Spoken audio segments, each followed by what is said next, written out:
me! Oh. I tried to get a hold of myself.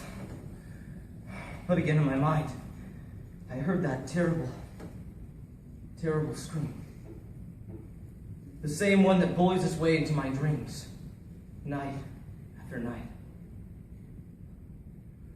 Confirmation of guilt. The endless guilt of the survivor. Taken from the book, The Lone Survivor by Marcus Luttrell.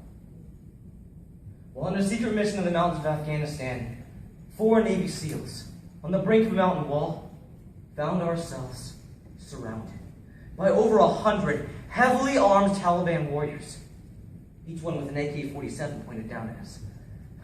Pressed back against my tree, I was still sure they hadn't seen me, but they had us trapped.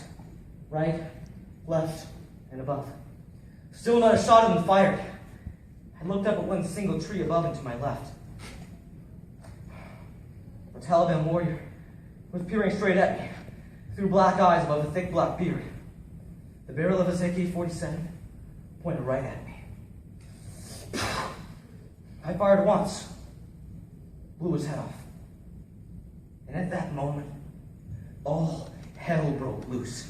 They unleashed an avalanche of gunfire at us from every angle. Axe flanked left. Mikey was blasting away straight over my head, and Danny was firing with one arm while desperately trying to rev up the radio with the other. Every time we cleared that ridge high above us, it filled up again.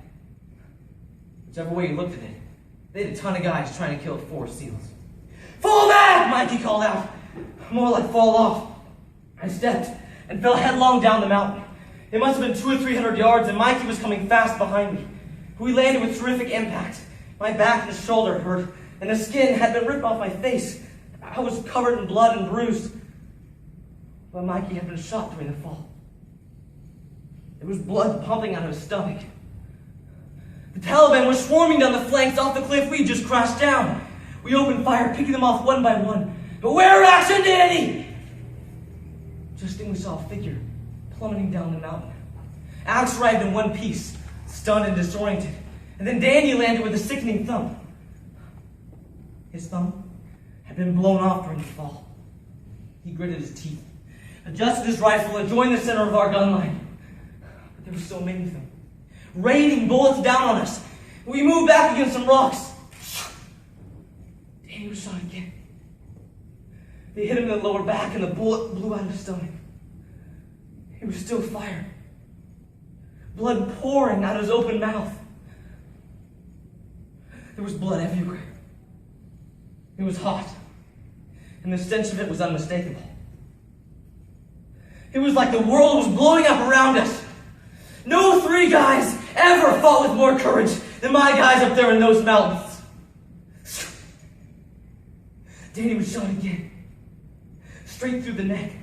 He slumped to the ground. I reached down to grab him and drag him closer to the rocks, but he managed to clamber to his feet, trying to tell me he was okay, even though he'd been shot multiple times.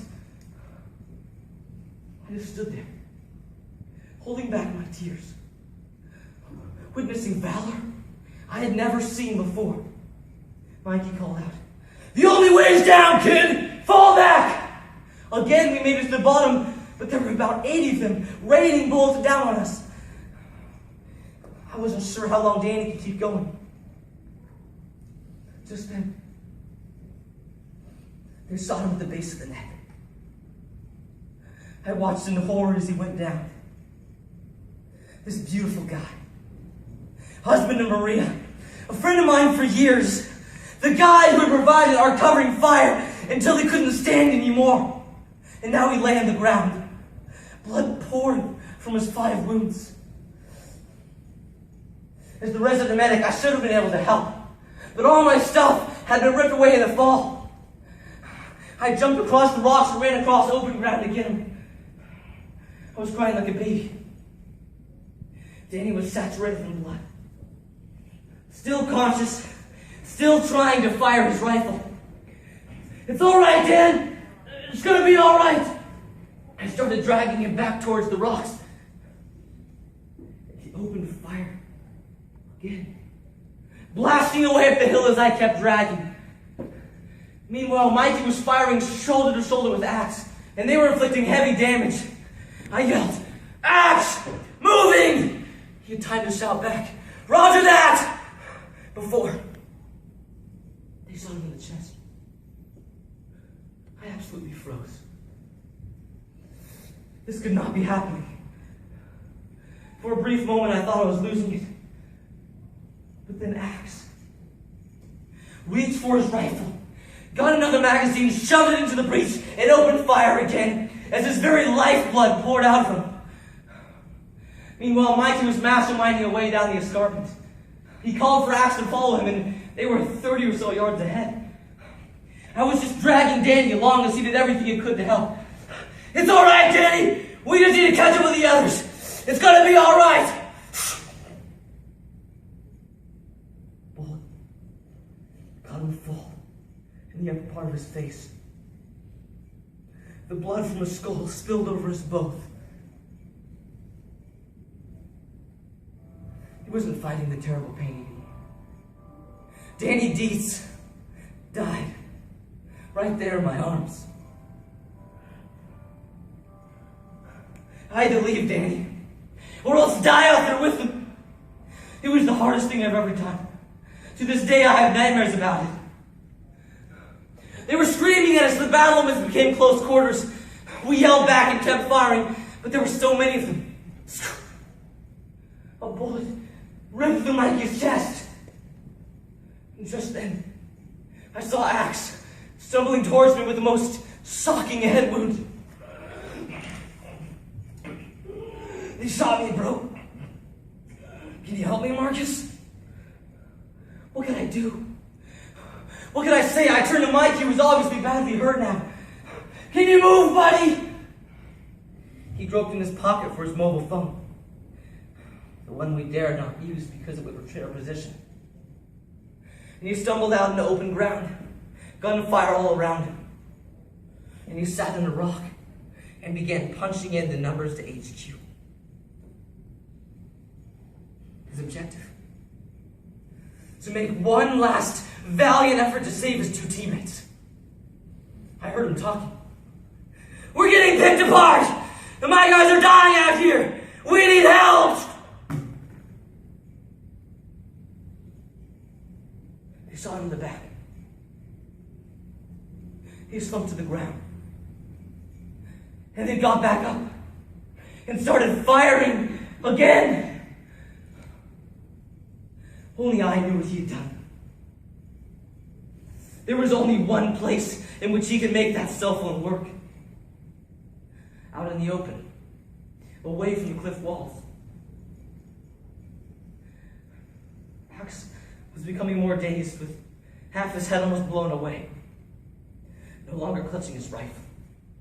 I knew he was dying. Just then I heard Mikey scream my name. The most bone-chilling, primeval scream. "Help me, Marcus! Please, help me!" He was 30 yards away from the mountain. I couldn't get to him. He was screaming, begging me to help him live. But there was nothing I could do. I just wanted him to stop screaming, for his agony to end. I watched in horror as 4 of them poured several rounds into his body. Danny was dead. Mikey was now dead. Axe was dying. He was sitting in a hollow and affixed a temporary bandage. I stared at him, wondering where his cool blue eyes had gone. They were blood black. The sockets filled with the terrible wound from his skull. I smiled at him. "Hey, man, you're all messed up." I tried pitifully to fix the bandage. "Marcus, they got us good, man. You stay alive, Marcus. And tell Cindy I love her."